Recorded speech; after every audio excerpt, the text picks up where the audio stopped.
Prime Minister Narendra Modi will be co-chairing with the French President Emmanuel Macron the AI summit. Before that, Prime Minister Narendra Modi was welcomed with a warm hug and dhol and nagaras by the Indian diaspora in Paris, where he is on a two-day visit. Well, before that, French President Emmanuel Macron also welcomed the Prime Minister with a dinner ahead of co-chairing the AI summit in Paris. At the dinner, the Prime Minister met US Vice President J.D. Vance, who is also in France to attend this summit. Prime Minister will be co-chairing the AI Action Summit with Macron in Paris. He will hold bilateral talks with him and address various tech giants who are present at this crucial AI summit. For India, the AI summit presents an opportunity to influence global AI policies and collaborate on international standards. Prime Minister's participation signifies India's commitment to ethical AI development and positions the country as a key player in shaping the future of AI. Additionally, the visit includes discussions on defense, technology and others, further strengthening the bilateral relationship between India and France. AI safety remains a central theme, but this edition will also cover AI-driven economic opportunities, ethical challenges and global regulatory frameworks.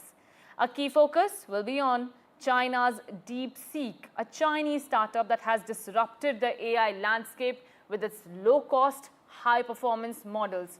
And my colleague Paridhi Bhanot is joining me live from Paris. Paridhi, as we see the countdown is beginning to the AI summit, tell us what are you hearing up from your sources, when it is likely to begin? Right, Aditi, a very good morning from Paris. Of course, the AI summit, all of the talk all day long today is going to be about it. It was meant to begin at 9 a.m. local time, which is about 5 minutes ago. But it seems there's been a slight delay.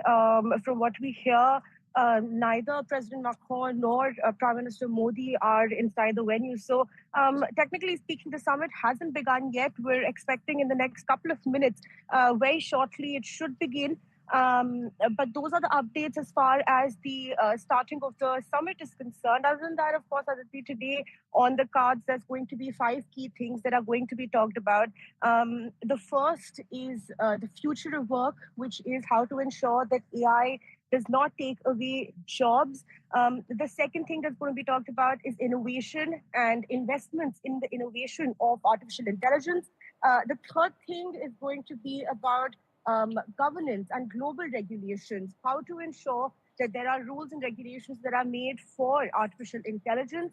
Then, of course, there's going to be a lot of talk about AI for public good, which essentially means how can artificial intelligence technologies be used for the greater good? You know, for instance, in medical technologies, how is that going to be possible? And of course, the last thing is going to be ethics. It's going to be rules. It's going to be how to develop artificial intelligence technologies that are ethical. So these are the 5 key things that are on the agenda for today, and we're expecting the summit to begin anytime now. Aditi. Right, Paridhi, take our viewers through the AI's role and what India is eyeing from this summit, especially preventing US and China dominance. India is also coming up with its own AI model. Absolutely. You know, when it comes to the summit, Aditi, you rightly said, there is, of course, a dominance in the market. And the dominance comes majorly from 3 players, right? So we need to understand that there's the US, which has a large language model developed by OpenAI. It's called ChatGPT. We've all heard of it. The second one is China's DeepSeek, which has taken the world by storm. It is as efficient as, let's say, for instance, ChatGPT, but it's been developed at about half the cost. So there's DeepSeek. And then the third one is Mistral AI, which is France's own model, which is France's baby. And that as well is a large language model. So, you know, AI is much more than just LLMs, but this is a great example to sort of put in perspective where artificial intelligence technologies are being developed and what the technological divide in the world is. So as things stand today, France, the United States, and China are the only key players in the market. The United States has pledged 500 billion euros. President Trump has pledged 500 billion euros in the development of artificial intelligence technologies. He's going to be giving that money to private firms to build these technologies. As for France, President Emmanuel Macron on Sunday evening said that they're going to be investing about $109 billion. So, when it comes to artificial intelligence, of course, there's a technological divide, there's a race, there's a global race for winning artificial intelligence technologies and being able to develop them as fast as possible. So this is the global context, Aditi. Now, as far as India is concerned, for India, there are a couple of key roles. When it comes to data centers, we want to be able to develop more of those. When it comes to raw materials for artificial intelligence, we're also eyeing that. But more importantly, we're looking to be able to bridge the technological divide between the people that are developing artificial intelligence technologies and those that are merely using it.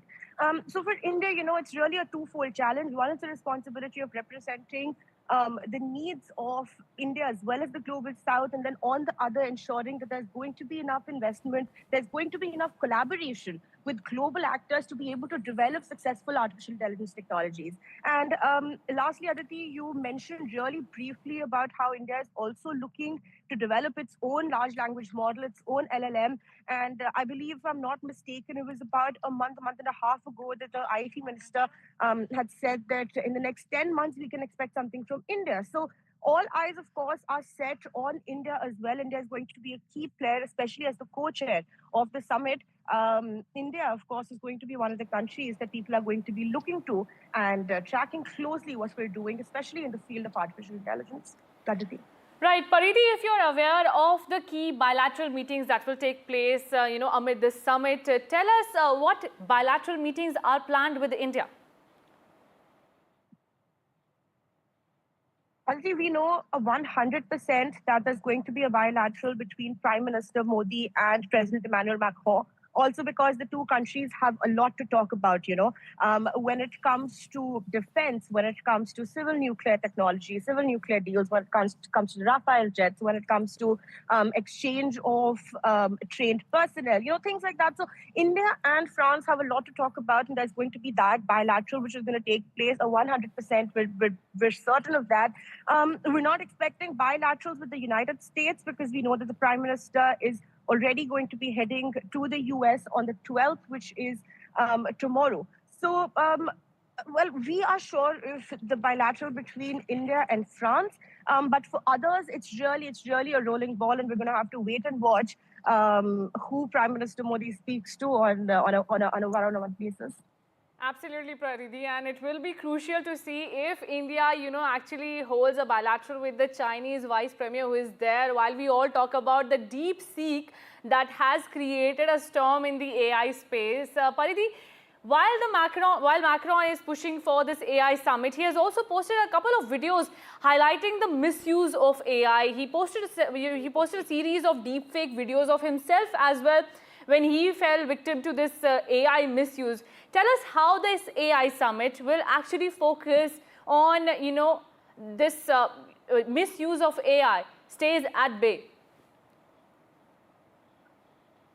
Right, it's very interesting, Aditi, that you mentioned that video that was put out by President Macron, because when that video came out, everybody was shocked for about a couple of seconds. I think it took everybody a little bit of time to process what it was that had been posted from the official handle of the French president, right? Because these are just a bunch of videos that have been put together from different songs, from different movies, and they have Emmanuel Macron's face on them, which is essentially what a deep fake is.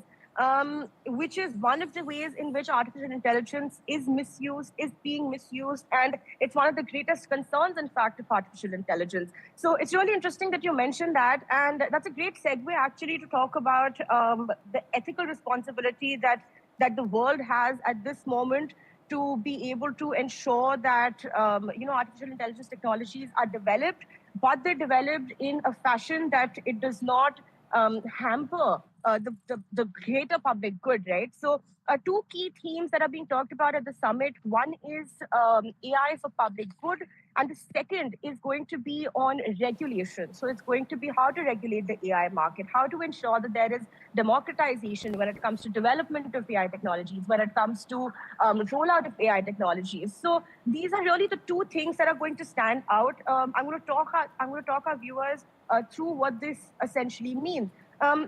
The first part of it is AI for public good. When we talk about AI for public good, we're focusing on sectors like healthcare, for instance.